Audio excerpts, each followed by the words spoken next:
going to Petra. We're from Nagpakuha po kami ni Caps sa mga flags.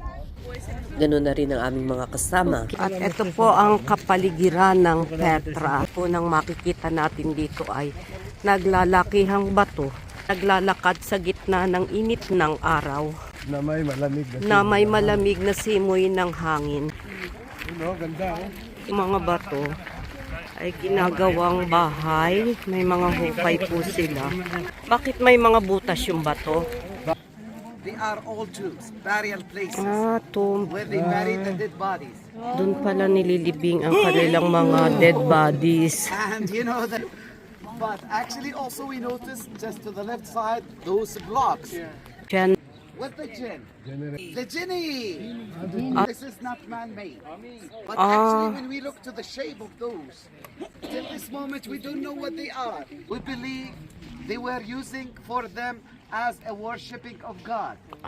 Usually they will have the statue inside the building and the people they are walking around it, which is similar to our brothers the Muslims nowadays. When they go to Mecca, they have the black building and they are walking around it. In the Kaaba, exactly, which is when we look to the shape, they are the shape of the Kaaba. And it might be like the Muslim, they adopted the same worshipping of the people here.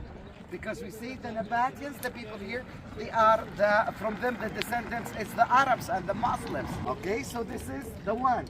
But if we look to the other side, to the right side to that rock, you can see inscriptions. Can you see the inscription in that rock? So we have like two kinds of handwriting. We have the Nabatian language and we have the Greek language. And over there we have only names. It was mentioned names. Those names if we related to the monument in front of you to the other side, which is this is we call it the obelisk too. Obelisk. The obelisk, it is the place in the top. It has the obelisk shape.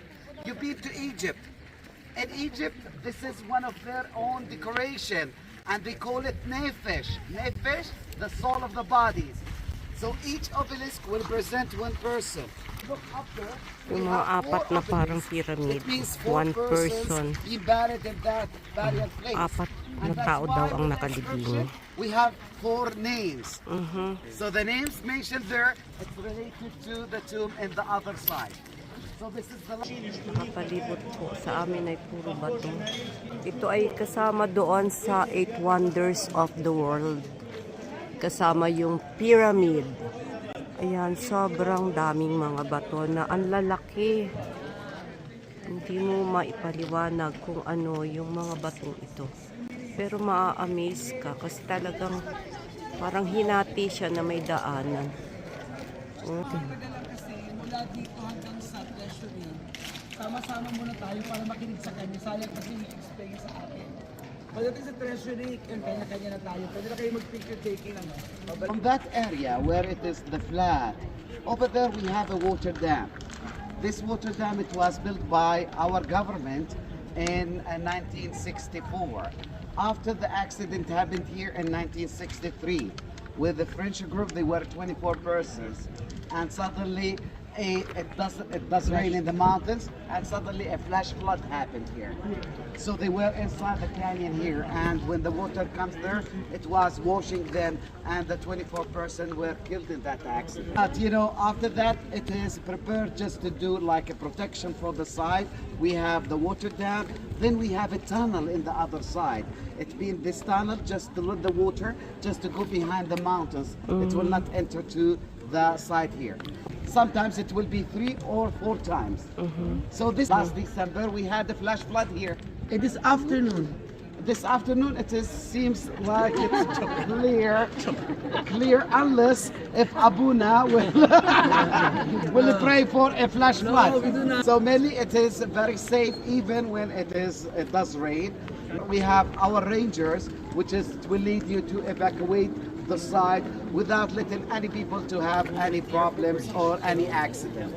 Now we look here, we are like the entrance of the sea, and we have a gate. If we look to the right side, we can see the niche, then to the left side, and above the left side, we will see a few blocks. It was a part of an arch gate. It was the arch, but the arch it was falling down. So only it remained a few blocks. So it was like the main entrance, and this is the main gate. Then where we are sitting, if you look where's back, you can see the water canal. This water canal is being carved all the way down to the city. So they were bringing the water from far away, like from the spring where we stopped this morning. Okay, so they bring the water till here. But those water canals, it was covered one. No one knows about them. But we noticed like at the entrance here, one of the places it was like a sink, and there is like a water tap. The people before they enter, they wash themselves. They clean themselves. Like the Muslims now before the prayer, they must purification, they do the wudu. Wudu, which is to clean themselves 5 times a day. So it was the same idea before for the people when they are coming to the city here, because till this moment we are not sure about the city, if it's a normal city or another thing, because most of the things that we see it and from the entrance down there, it's all tombs, burial places. It might be like the city of the dead. Okay. Till this moment, we have no clue about it until we will find something to explain opposite of that. Last thing, which is the canyon here, we call it Siq, S-I-Q. Siq, Siq, it means the crack between the mountains. Oh, crack. This is Arabic, Siq. When we found like a path between the mountains, we call it Siq. Okay? And this is the Siq, it's natural made. It's not man-made. It was a very narrow one, but later by the time it started to be widened by the water. The water when it comes from the mountains start to make it more wide. Later in the middle of the canyon, we will see like one of the shapes, how it is closed from the top and it is wide from the bottom because of the water. The kind of the mountains here, sandstone mountains. That's why it is very soft one. Ang mga nakikita lang daw po dito ay puro mga libingan. So, nadinig nyo naman yung sinabi ng aming tourist guide.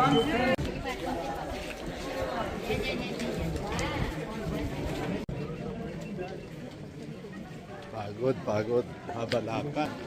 Ang haba na po ng nilakad namin. Mga 30 minutes na po kaming naglalakad. Mga, oo, tingnan niyo po. Nandun, may mga butas-butas doon. Ang ganda niya. Ano tawag doon? Yung portrait mo? Mukha kaming mama. Ayan. Sobrang ganda po ng lugar.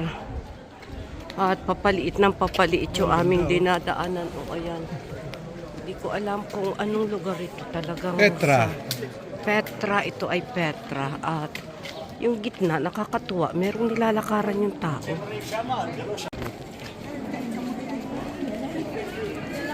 Grabe po talaga. Ayan. Like very thick.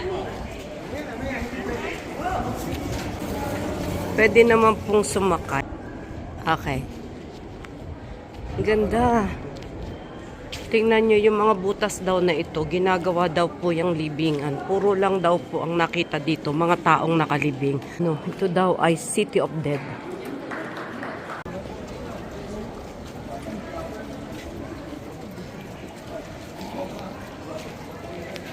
Ganda, no? The house.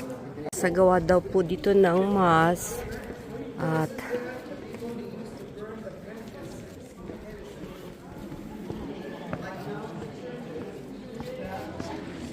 amazing Petra here. Ano masasabi mo, Daddy, sa Petra? Habang. Ano pa? Majestic. Maganda, sobrang ganda. Creation of God. Daan dyan sa butas na yan. na papalapit na. Kung nakikita nyo po ay papaliit ng papaliit yung aming dinadaanan. Naman, pag umulan dito, talagang aanurin ka ng ulan. Wala kang pupuntahan kundi umakyat sa bato. Kung magaling kang umakyat. Hindi, may kanal na daw, kitanin. Hindi mo maintindihan kung saan ka dito aakyat kahit magaling ka na mountain climber. Kaprasong-kapraso na lang. Adi, may sasakyan, tumabi ka.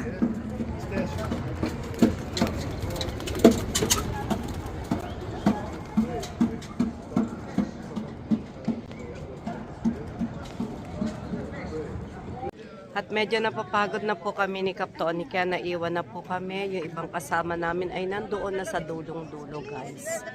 Pupuntahan namin yung treasure sa dulo kasi may treasure daw to pag nakarating sa dulong-dulo.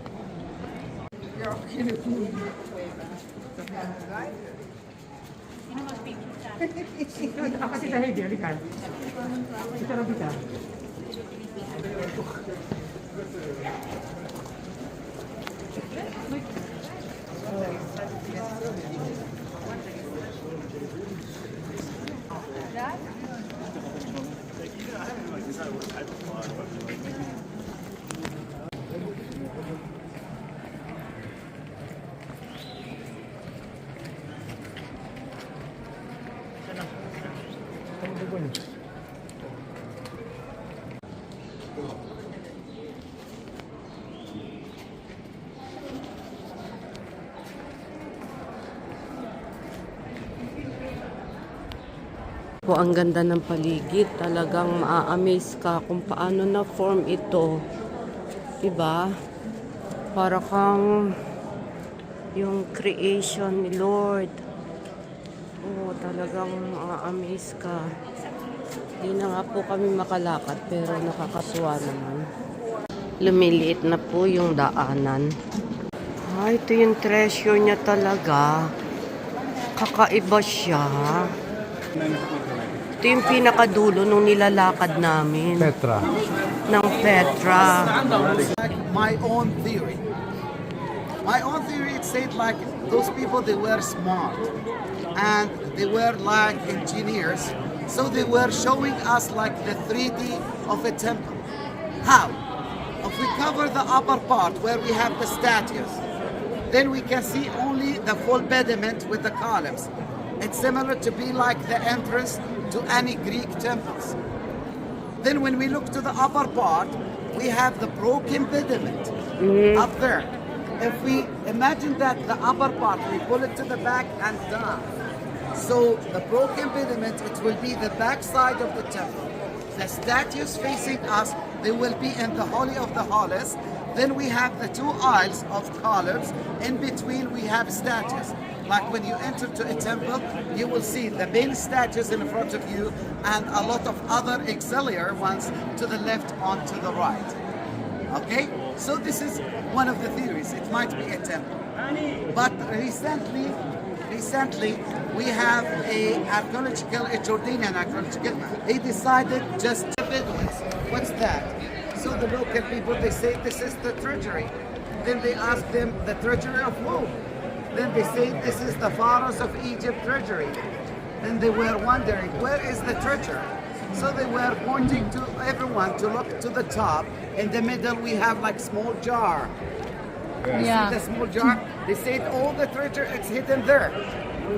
And that's why when we look to the jar now, we have a lot of holes. This is from the shotguns of the Bedouins. Even they miss and they shoot the statue in the middle. You can see a lot of holes there. This is all from the shotguns. So we like the name. That's why we kept the name here. So we still call it the treasury. Now the date of that monument is dated back to the 1st century BC. And it was well preserved from the 1st century BC till now. The only thing was restored, it's the third column from the left. If you count 1, 2, 3, look to the third one, we have a few blocks there. It was the missing column. And this is the only thing was restored. Now the big question, how they carve the monuments? Did they carve it from the bottom to the top? or from the top to the bottom? What do you think? From the top to the bottom. So I have two opinions. One they said from the bottom, other from the top. Sobra pong hirap yung nilakad namin. Grabe. Ang layo, guys. At hanggang ngayon po ay wala po yung mga kasama ko. Mabuti pa si Doggy. Nakapagpapahinga dito. Iniisip ko baka sakngalin ako nito. Okay. Here. Wala pa po si Kap. Medyo tagal. Nauna po ako kasi parang lalo ako napapagod pag ang bagal ng lakad. Ay, masamang magulat itong asong ito. Sigurado tulog-tulog tayo niyan. Ayun na po si Kap. Dumarating na po siya. Nakatagal po siya ng lakad. Parang hindi na makahakbang ang paa niya. Ayan na po sila. At nakataklubong na po siya.